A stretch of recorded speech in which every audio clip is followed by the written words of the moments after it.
your kingdom will not endure. The Lord has sought out a man after his own heart and appointed him ruler of his people, because you have not kept the Lord's command. Second verse is 1 Samuel 16. So a couple of pages after that. First Samuel 16:7.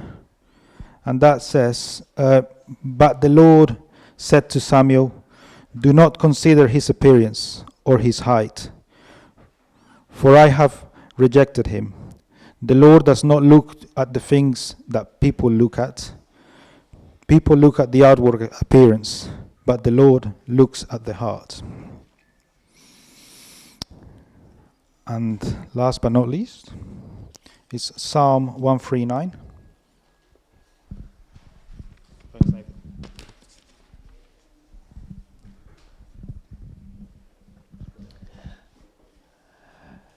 You have searched me, Lord, and you know me.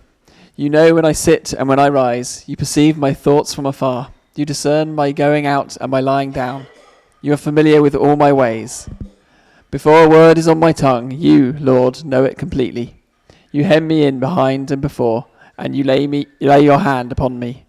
Such knowledge is too wonderful for me, too lofty for me to attain. Where can I go from your spirit? Where can I flee from your presence? If I go up to the heavens, you are there. If I make my bed in the depths, you are there. If I rise on the wings of the dawn, if I settle on the far side of the sea, even there your hand will guide me. Your right hand will hold me fast. If I say, surely the darkness will hide me, and the light become night around me, even the darkness will not be dark to you. The night will shine like the day, for darkness is as light to you. For you created my inmost being. You knit me together in my mother's womb. I praise you because I am fearfully and wonderfully made. Your works are wonderful. I know that full well. My frame was not hidden from you when I was made in the secret place, when I was woven together in the depths of the earth. Your eyes saw my unformed body. All the days ordained for me were written in your book before one of them came to be. How precious to me are your thoughts, God. How vast is the sum of them. Were I to count them, they would outnumber the grains of sand. When I awake, I am still with you. If only you, God, would slay the wicked, away from me who are bloodthirsty. It's not you who are bloodthirsty. They speak to you with evil intent. Your adversaries misuse your name. Do I not hate those who hate you, Lord, and abhor those who are in rebellion against you? I have nothing but hatred for them. I count them my enemies. Search me, God, and know my heart. Test me and know my anxious thoughts. See if there is any offensive way in me, and lead me in the way everlasting.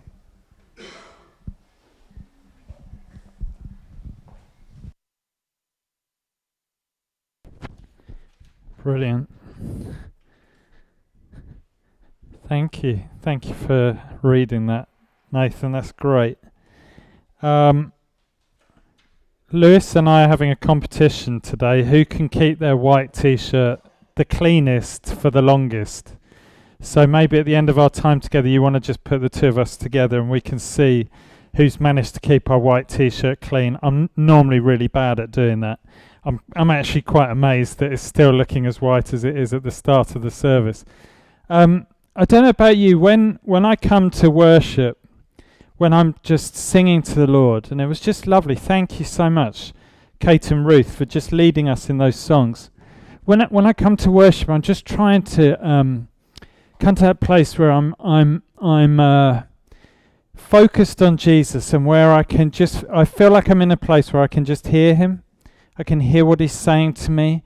I can receive his touch, and be really interesting. I mean, if we had more time and we could share. Maybe we'll do this one time. We just get into groups, share. What was it we were sensing God was saying as we were worshipping? But the image I had, I'm quite a visual person, so God often speaks to me through images. God just showed me like one of those huge kind of a sign or a road, basically a roadside sign or an emblem for somewhere that you could stop by the side of the road and get something. And in America, they got some of these are huge. And I just had this image of this big thing, and I just felt like God was just really simply saying to me, I'm bigger. I'm bigger than people think. I'm bigger than people sometimes realize. And God is just wanting to say, I'm here, I'm available. Just pull over to one side and meet with me today, and I will meet with you. And maybe some people hear that's just what you need to hear today. You need to hear that from God. Actually, Juan, you've got a nice white t-shirt as well. Yeah, well, yours is very clean as well. So maybe we'll include you in the lineup at the end when we work out who's managed to keep it cleanest. Okay, Psalm 139. Hold that in your Bibles because we're going to come back to Psalm 139 in a moment. We're starting a new series, so really sorry, but we're not journeying alongside. We've been doing that for a while. Obviously, that continues. We don't stop doing that, but we do try and give a bit of balance to the New Testament and the Old Testament in our Bible readings and in the focuses of the series. So this is a new series. It's called After God's Heart, and it's really looking at the early life of David. And so if I may, I'm just going to do a couple of things to introduce the series to us, for us, give us a couple of things to think about. And then we're going to come back and we're going to dive into Psalm 139 together. So we're going to do it as a group exercise. But I'm just going to pose a couple of questions to help us to kind of engage with this series. And the first question, I'm quite a simple person really at heart. I want to know exactly what I'm doing, why I'm doing it, and then I get on with it. And I can see that actually in my son, Oscar. He operates in a similar way. We're just thinking today, one of the primary questions I've got as I come to this series is, why should Christians study the life of David? Just think about that for a moment. Why should we not just restrict ourselves to the New Testament, the stories about Jesus, the early church? Why? We're not Jewish, we're Christians. Some of us might have Jewish heritage, be Messianic Jews, and that's brilliant. But why do we go back into the Old Testament? And what benefit is there in that for us as Christians? And when we think about the life of David, just if you've not come across David in the Bible, he's quite a big figure in the Old Testament. He was the second king of Israel. He was the king of Judah first, then became the king of Israel.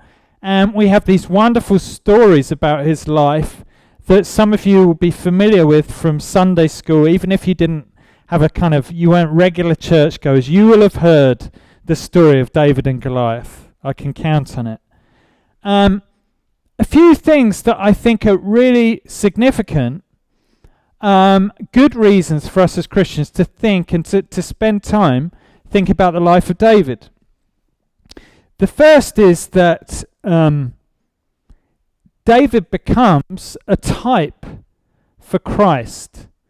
There are certain things that David does, the way that he does things, that it's like pointing forward to Jesus, some of the things that Jesus would do. So, for example, David defeats Goliath, this big giant who's coming against God's purposes for the church. Jesus defeats the devil. And I'm someone who studied history of art at college. I did this whole course at the Courtauld Institute on the Bible in British art. And I looked at things like medieval psalters and Bibles. We even went to Canterbury and went to their library to see the Canterbury Gospels, the Canterbury Psalter. I can't remember now. But sometimes you get the illustrators, these monks would be painting pictures next to the text. And it was like a commentary for people who couldn't necessarily read. And sometimes they would have an image of David opening the mouth of the lion. You remember David as a shepherd, sometimes the lion would attack the sheep, and you'd have an image of him like literally opening the lion's mouth to pull the sheep out. And then you'd have that put next to an image of Jesus opening the mouth of Hades or hell, Sheol, to bring out his people out of the jaws of death. So David is like a type, and you're going to see things in him and in his story that's going to expand and give you another angle on the life of Jesus. And I'm obsessed about Jesus. I don't apologize about it. I want to know him more. I want to know all about him. And so for me, going to read up on the life of David helps me to do that. Second thing, David was a leader, and there's all sorts of leadership lessons. We have record not only of his successes, of which there were many, but also of a number of really notable failures. And David doesn't try to hide those. He makes them very public because he believes, and I agree with him, that we can learn from both. I wish I were perfect. I really do. I wish I did everything right. And I don't really like the idea of other people finding out. One of the things that's not nice with leadership, people see you a lot more. They focus on you. They can see the good bits, the bad bits. But when we recognize that, if we acknowledge Jesus in all of it, people can see Jesus both in the way that he helps us to walk through the mistakes as well as in the successes. So David was a type for Jesus. There's all sorts of leadership lessons we can learn. Third thing is David was a worship leader. And Mike Bickle from International House of Prayer, he describes it that he was a theologian of the beauty of God. What a lovely thing to say about someone. David immersed himself in the presence of God, in just gazing at the Lord. And then he wrote these amazing psalms talking about the beauty of God. And we're going to come back to that in Psalm 139 in a moment. There's a head knowledge, there's things that we need to learn, things that are good for us to learn. But there's also, as Christians, there's that thing about letting the heart really just come in tune with God's heart and draw near to God's heart. Okay, second question, similar one. Why do we remember David? Why do we remember him? Many accomplishments. He was a successful warrior king. There's a bit where it describes, I think it's Saul killing his thousands, was it? And David his 10,000s. It's one of the things that really annoyed Saul. So he was a successful military leader. He was the second king of Israel and Judea, really saw the kingdom built up during his reign. Here was someone you could write history books about, because we know a lot of his accomplishments. And in 1 and 2 Samuel, you find a lot of historical narrative to do with David. We know stuff about his relationships with other people. We know who was on his team, who were his mighty fighting men, who was the leader of his army, who was worship leader, and things like that. We know about his enemies, his foes. We were talking in the prayer meeting earlier, the times they don't teach people this when they go and learn how to be a worship leader. You've got to be there on the guitar, singing, leading people in worship, and then able to dodge the spears that are coming your way, because Saul sometimes picked up his spear, threw his spear at him. Goliath would be another classic example of one of his foes. Later on in his life, one of his sons commits treachery and tries to take the kingdom from him. There's all these insights. But we shouldn't overlook the fact that alongside all this record of what David did, we have these marvelous insights into what he was feeling, what he was thinking. his frustrations, his questions, the things that he was bringing to God in the Psalms, his reflections, his regrets, his remorse, his delights, his frustrations. In other words, we've got a record of his internal processes with God that is then brought to God as worship to him. David very clearly said, Jesus, you come in. I open my heart to you. You know the innermost workings of my mind, my heart anyway, but I'd rather have it any other way. And I'm sorry for my sins, but help me, Lord. And then he'd bring this to God in the Psalms. And the title, they really should consult the church before they time the... And we'll come back to that in a moment. The title of this series is After God's Heart. And if I may, I just want to come back to those couple of verses from 1 Samuel. Because David becomes described in the Bible as a man after God's own heart.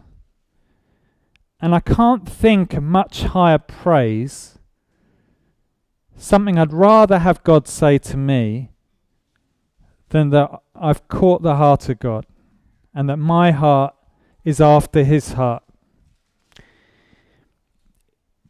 To recap the verses that we wrote, you'll know that before David becomes king, there's another king in Israel. He's called Saul. And Saul, he had everything about him on his CV that would persuade you that he was going to be an amazing king. He was strong, he was taller than everyone else, good looking, just so much going for him. But he keeps putting God out of the picture, refusing to acknowledge some of his internal processes, and he makes a complete mess of being king. And in 1 Samuel 13 verse 13, Samuel said, "We have done a foolish thing." You have done a foolish thing, Samuel said. You have not kept the command that your God gave you. If you had, he would have established your kingdom over Israel for all time. But now your kingdom will not endure. The Lord has sought out a man after his own heart and appointed him as ruler of his people, because you have not kept the Lord's command. Let me read that again. The Lord has sought out a man after his own heart. Then later on, 1 Samuel 16, the actual anointing of David by Samuel. You'll remember the story. We're going to look at this in more depth next week, I think. Jesse's got lots of sons, brings out the oldest one first. Samuel is invited to come and meet this guy who, that if God's going to pick anyone, he's going to pick him. God says to Samuel, when they arrived, Samuel saw Eliab, and he thought, surely the Lord's anointed stands here before the Lord. But the Lord said to Samuel, do not consider his appearance or his height, for I have rejected him. The Lord does not look at the things people look at. People look at the outward appearance, but the Lord looks at the heart. Then the Lord said, rise and anoint him. This is the one. Image of an iceberg. Classic image of a natural phenomenon where there's so much more going on underneath the surface than you can actually see. You'll know that. This iceberg that we can see here, actually if you could have visibility under the water, it would be so much bigger under the water. It's just the tip of the iceberg. that you see poking out of the water. And what God is saying, God's not prepared to just look at this bit of us. You've all brushed up really well, come to church, you're looking good. But that in and of itself doesn't do it for God. God is here today, he's looking beyond that. He's looking at our heart. He wants access to our heart. He wants to work in our heart.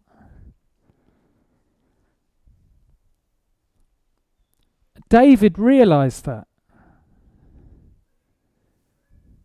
We don't know really that much about his family background, but we do know that they're pretty embarrassed about him.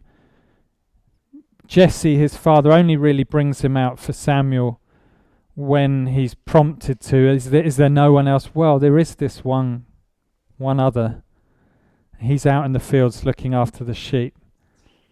It's not great parenting.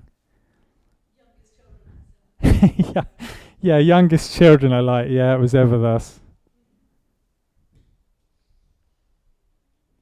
But he knew in that place of being a shepherd, as he looked to the stars in the sky, that there's an amazing God who created those stars.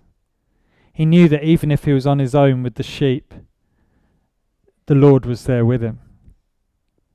And he knew that just as he tried to look after the sheep, so God tried to look after him.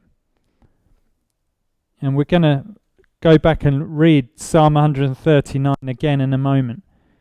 I just want you to think as we do that, what he's saying, what he's describing here, David, how that sets him up well to be in a position of leadership for God.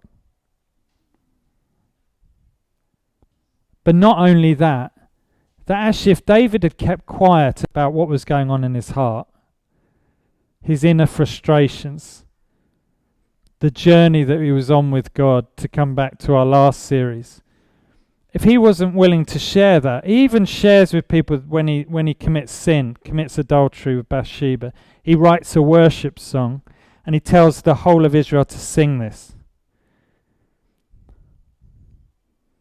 I don't know about you, I feel uncomfortable many times talking about what's really going on in here. And sometimes I've tried to respond when I look in and it doesn't look that great, I try and get busy doing other things to take my mind off it. And I feel like God is really challenging me at this time to not do that, but to acknowledge that that's the situation and to go on a journey with him about it. So let's read. Let's read Psalm 139 again. And then I'm just going to invite us in smaller groups just to think a little bit about this psalm and what it tells us about David and his inner life.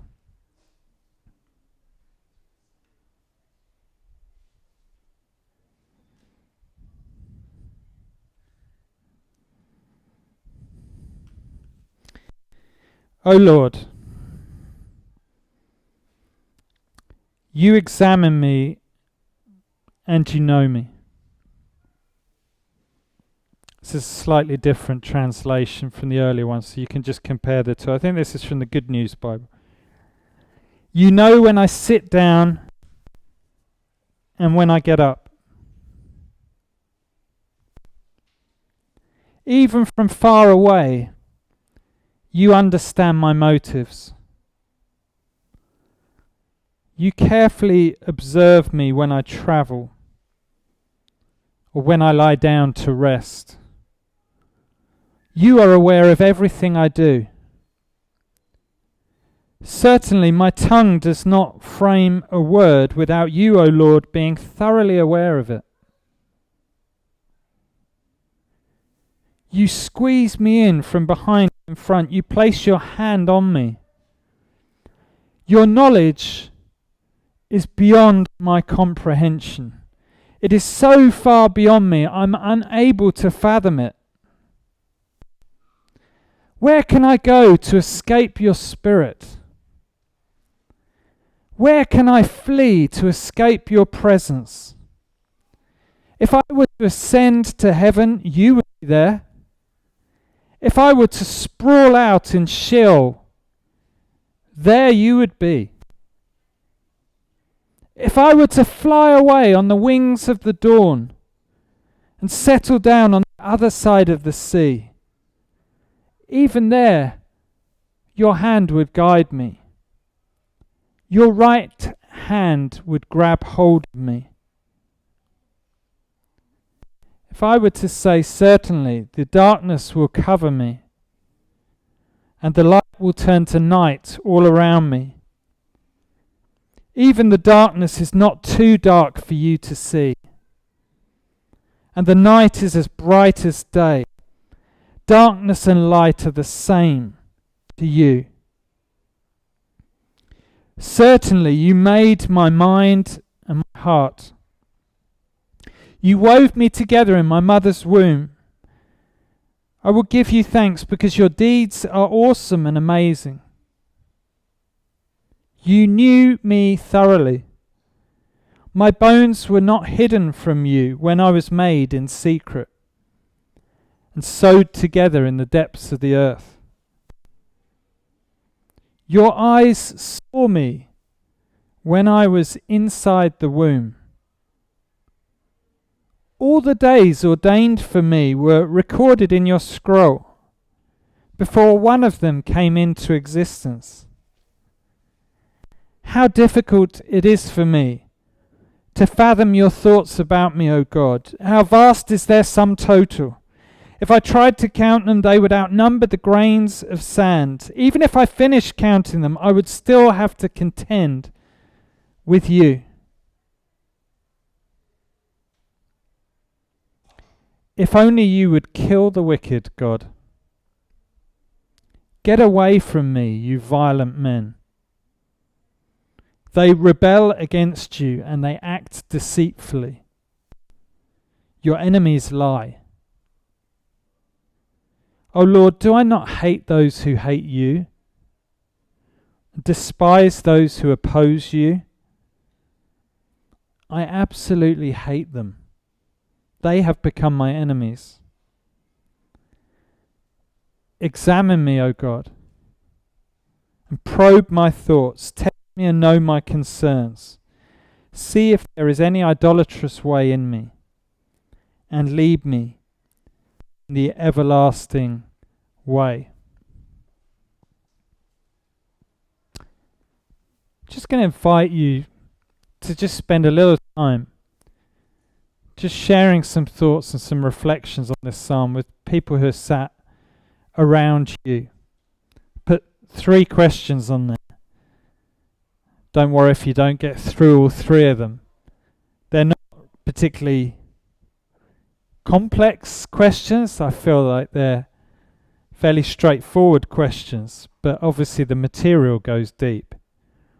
I just want you to pick out some of the emotions that God is sharing with God in this, that David is sharing with God in this psalm. I want you just to, if you have time, just reflect on how you feel God feels about this psalm. And then lastly, if there's a verse that stands out for you. So just take about 10 minutes. We'll do that together. Then we'll come back together, we'll pray, and we'll go from kind of reading about it, thinking about it, into actually responding, and we'll take bread and wine as part of our response to God. Okay? Let's do it.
Okay.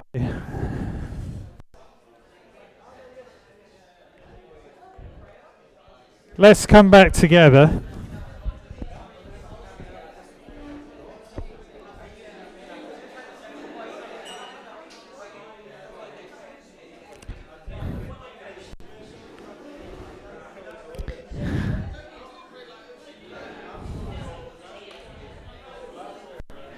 Let's come back together and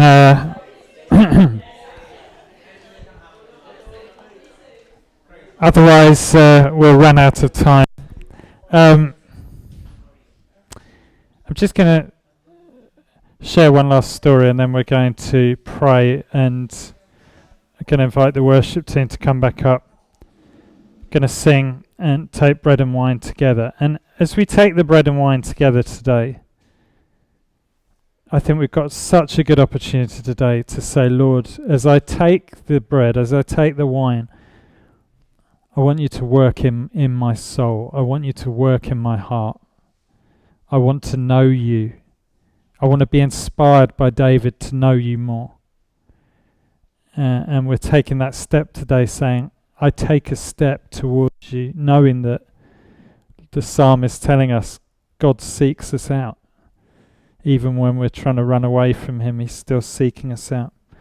I just put, some of you know that I was in Albania this week, and I just thought I'd share a story from there because it's a good illustration, really, of the impact that it can have when we do actually show a bit of courage and share what's really going on in our lives.